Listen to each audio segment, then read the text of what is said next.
Hey, it's NPR's Book of the Day. I'm Andrew Limbong. It's one thing to write and wax poetic about where you think this country should go in terms of policy. It's another thing when your hands are actually at the levers of power and you're responsible for enacting policies. Ken Salazar is on the pod today. He's a former senator of Colorado and served as the ambassador to Mexico under the Biden administration. His book, examining the United States' history and relationship with Mexico, is titled Borderlands, My Fight for an Inclusive America. But as you can hear in this interview with NPR's Eyder Peralta, the effects of that fight didn't always line up with its stated goals. That's up ahead. This message comes from Betterment. You know when you sell a stock or any investing asset and start to feel the dread of getting a surprise tax bill? Betterment's Tax Impact Preview tool shows you the estimated tax impact of the sale, so you can make informed, tax-smart investing decisions. Get started today at Betterment.com. Investing involves risk, performance not guaranteed. Betterment is not a tax advisor, nor should any information herein be considered tax advice. Please consult a qualified tax professional. For most of his life, Ken Salazar has had the border on his mind. His personal life and political career have been marked by it. A fifth-generation Mexican-American, Salazar grew up in Colorado on land that used to be part of Mexico. Today, about 50 million Mexican Americans live in our country. Some came to the United States after the war with Mexico, riding the ebbs and flows of labor needs and shifting migration policies. But other Mexican Americans have been here for a long time, like those whose ancestors founded the nation's oldest state capital, Santa Fe, long before the Puritans landed at Plymouth Rock. The lives of Mexican Americans are deeply rooted in stories of struggle, marginalization, and the triumph of the American dream. I am from one of those older families. I am Mexican American, and I am proud of it. Salazar's new memoir, Borderlands, My Fight for an Inclusive America, traces his life from growing up in southern Colorado to a distinguished career as a U.S. Senator, Secretary of the Interior, and U.S. Ambassador to Mexico. Ken Salazar joins me now from his ranch in Colorado. Good morning. Good morning. Buenos dias from the San Luis Valley. So, Ambassador, you write in your book a lot about your ranch. Tell me what makes it so special. It's here at the headwaters of the Rio Grande, known as the Rio Bravo in Mexico. And it's just a special place. It's where my history has been now for over 4 centuries. It's part of what has defined my life in public service and the continuing purpose now set forth in Borderlands.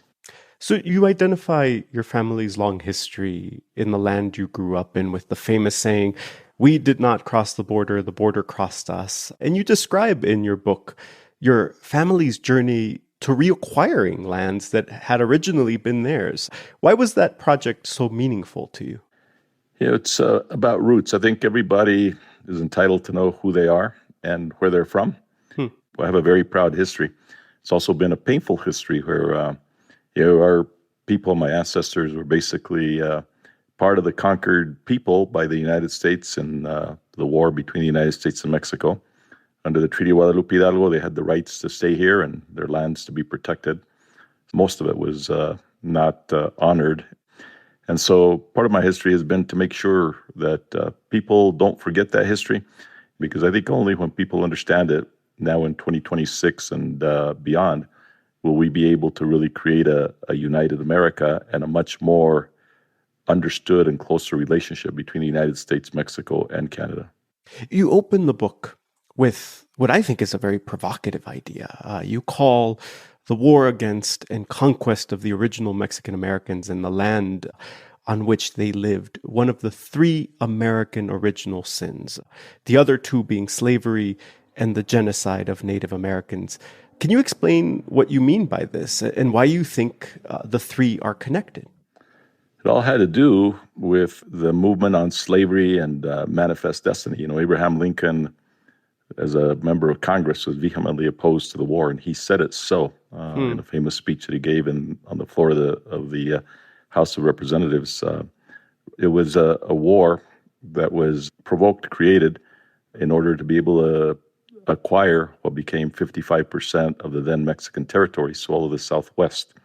Because the relationship was one born of war, there were almost 100 years passed before a president of the United States went to Mexico City. And so the relationship is still very much defined by the repercussions and the consequences of that war. In 2021, you're sort of thrown into this long history between Mexico and the U.S. when President Biden appoints you ambassador to Mexico. And that's a moment when immigration seemed to be the most pressing issue. What was happening at the border at that time? The border was in crisis, as it had been and still is today. I went there to transform the relationship forever. Made great strides on the substantive agenda, both in the U.S. and Mexico. We became the number one trading partners in the history of humanity. We moved forward with efforts to try to create joint projects along the border with regional efforts on migration flows in the summit that we had in Los Angeles. But we did not get it across the finish line, first because the Republican opposition, led by Donald Trump, wanted to keep the border as a point of crisis and migration as a point of crisis because it would benefit his political goals. And secondly, on the Democratic side, the Americas are not a priority in our foreign policy. And when that happens, you can't address these very, very difficult issues of migration, a broken border. You just can't do it unless you create a strong priority from whoever is president of the United States. But you do push, in your time as ambassador, you do push a policy, right? You call it the curtain of security to try to control migration. What was it, and why did you think it would work? So the president of Mexico, Andrés Manuel López Obrador, was very focused on the southeast of Mexico, what he calls the Rincón Olvidado. One of those areas was the narrow isthmus of Tehuantepec. And that was a place where Mexico was investing billions of dollars.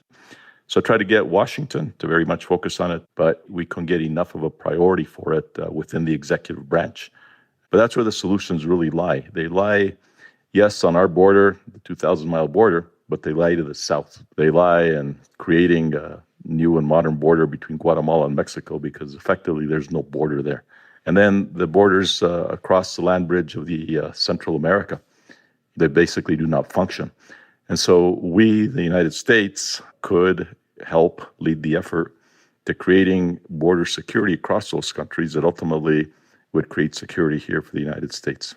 So I cover Mexico, Ambassador, and I saw this policy in action, and I think that's not really what I saw. What I saw was Mexican authorities were essentially tasked with putting migrants through a gauntlet.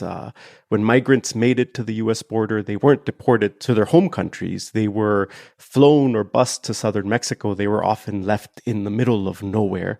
Mexican authorities often separated families. You talk a lot about the values of the U.S. and its responsibility to welcome migrants. But you pushed this policy, and this is how it played out in the ground. Don't you think it was hypocritical? What we try to do is to connect people up to the labor force, so H-2A visas and other legal ways to get to the United States. And so if you were, for example, in the asylum system, you were looking to get refugee status, if you'd have a safe place, and we were standing up these spaces in Guatemala, it'd be a hell of a lot better to get your refugee application and status through those mechanisms as opposed to taking this 1,500-mile journey to the north. I mean, at the same time, the moment we're in right now, you have a United States that threatens to bomb Mexico. You have a Trump administration that embraces the revival of the Monroe Doctrine. He calls it the Dunroe Doctrine. What do you think when you hear that coming from the American president? It's taking the United States back in its foreign policy to another time that is a very frightening time. But it's not the American way. I think the United States is awakening. I mean, I've traveled around the country, and everywhere I go, there's great enthusiasm for our country, for who we are, how far we've come, how much we have to still undergo to get to a better, more inclusive America, but also rejection of where Donald Trump is taking our country. That's Ambassador Ken Salazar. His new memoir, Borderlands, My Fight for an Inclusive America, is out now. Ambassador, thank you. Thank you very, very much, and hopefully we'll see you in Mexico before too long.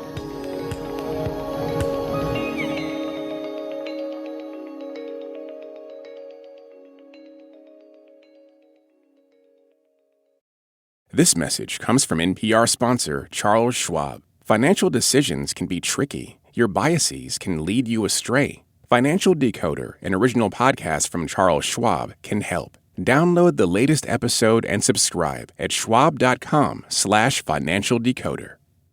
This message comes from Mint Mobile. If you're tired of spending hundreds on big wireless bills, bogus fees, and free perks, Mint Mobile is for you. Shop plans at mintmobile.com/switch. Taxes and fees extra. See Mint Mobile for details. This message comes from Capella University. That spark you feel? That's your drive for more. Capella University's FlexPath learning format lets you earn your degree at your pace without putting life on pause. Learn more at capella.edu.